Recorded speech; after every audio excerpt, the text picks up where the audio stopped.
is a further critical quote from Romans, who says, "You can almost hear the angry howl of an invisible people rising up against their useless royal family and treacherous government." Okay, so the people are invisible, unheard, unrepresented, repressed and crushed. And Shelley was one of the only people who had the courage or the guts to actually write poetry, protest literature like this, complaining against the government, the monarchy, the army, the religious structure of the time.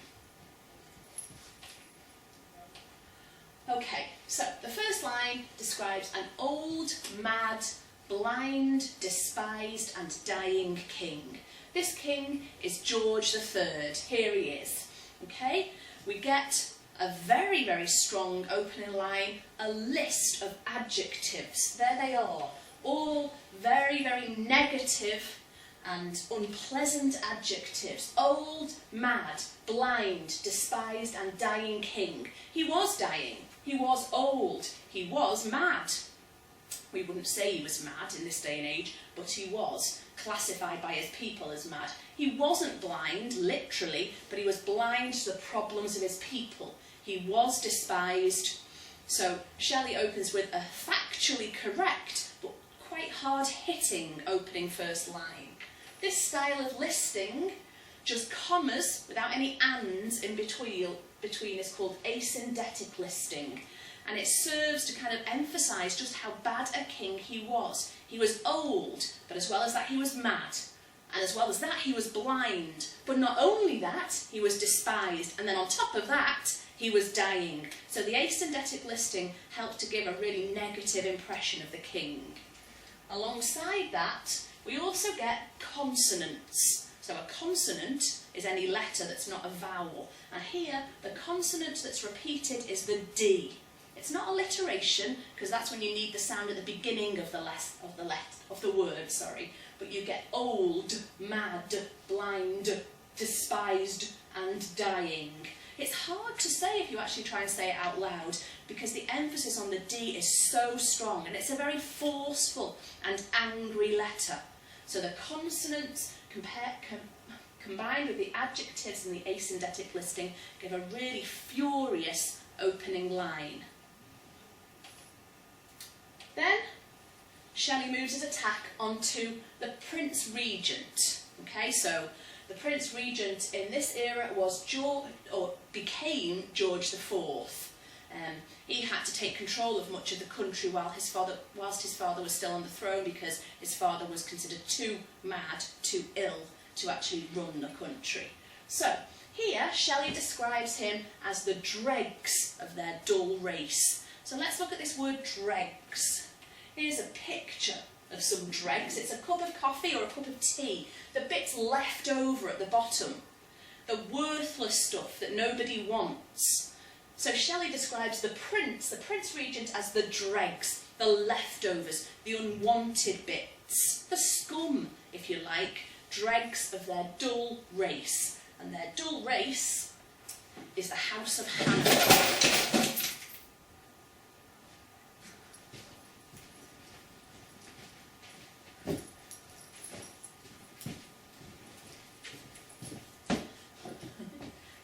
Race is the House of Hanover. Okay, so this house has its origins in a German royal family, and then kind of by marriage they married into the English royal family, and the first two Georges, George I and George II, weren't even considered to be real kings at all. They were considered to be foreign. So George III and George IV, they were just about beginning to be accepted by the English people, but their dull race, they weren't exactly embraced. They were still seen as something unusual or foreign or odd. Again, we get that D sound, that consonance, to kind of suggest Shelley's anger.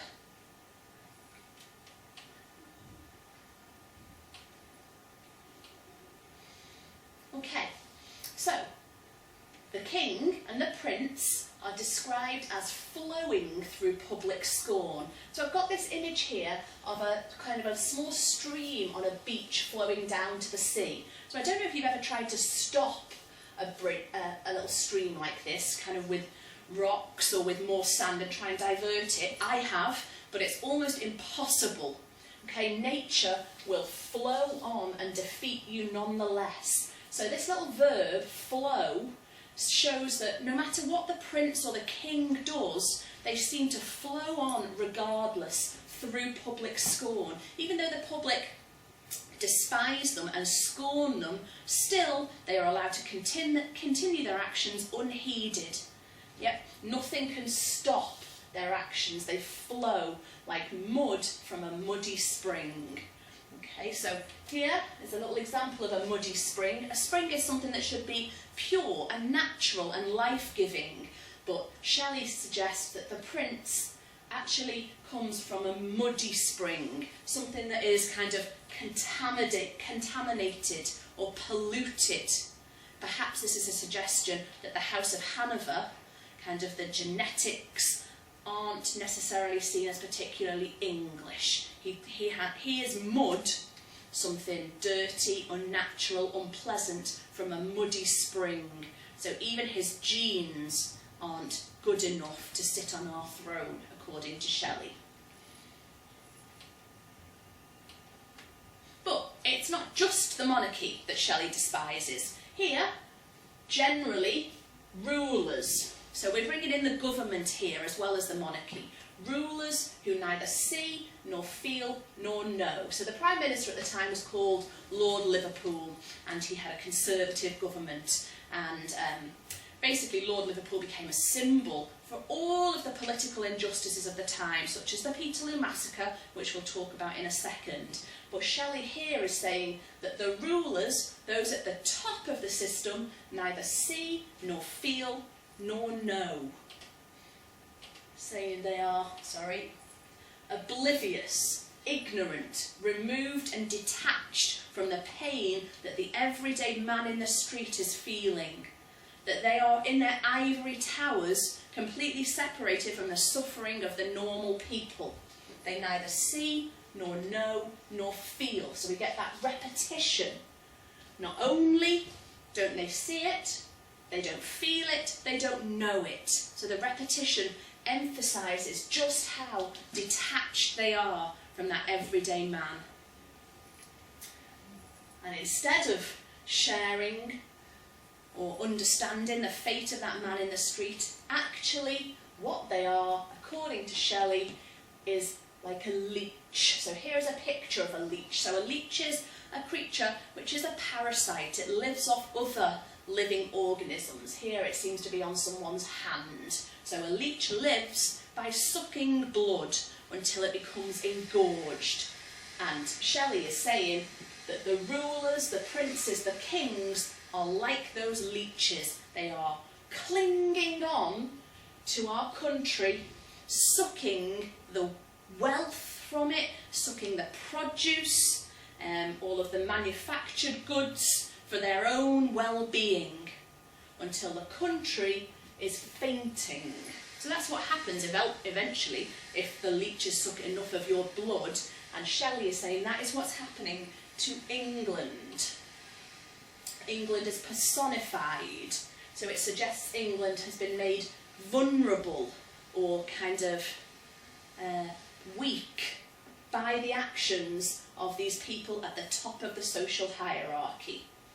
And still they cling, even though the country is fainting, wobbling on her feet, they don't show any mercy. They just cling on for what they can get until they drop, blind in blood without a blow. So this is what happens when a leech becomes kind of satiated, engorged with as much blood, or in their case as much wealth and power as it can take. It becomes glutted and almost drunk or intoxicated on that blood, and only then will it fall off. So then it will drop blind in blood without a blow. So I've underlined here for you this alliteration. This is called plosive alliteration, and it's meant to convey a sense of anger. That it's only when the powers that be, the aristocracy, are full, they've taken all they can, only then will they fall. Only then will they leave the country alone.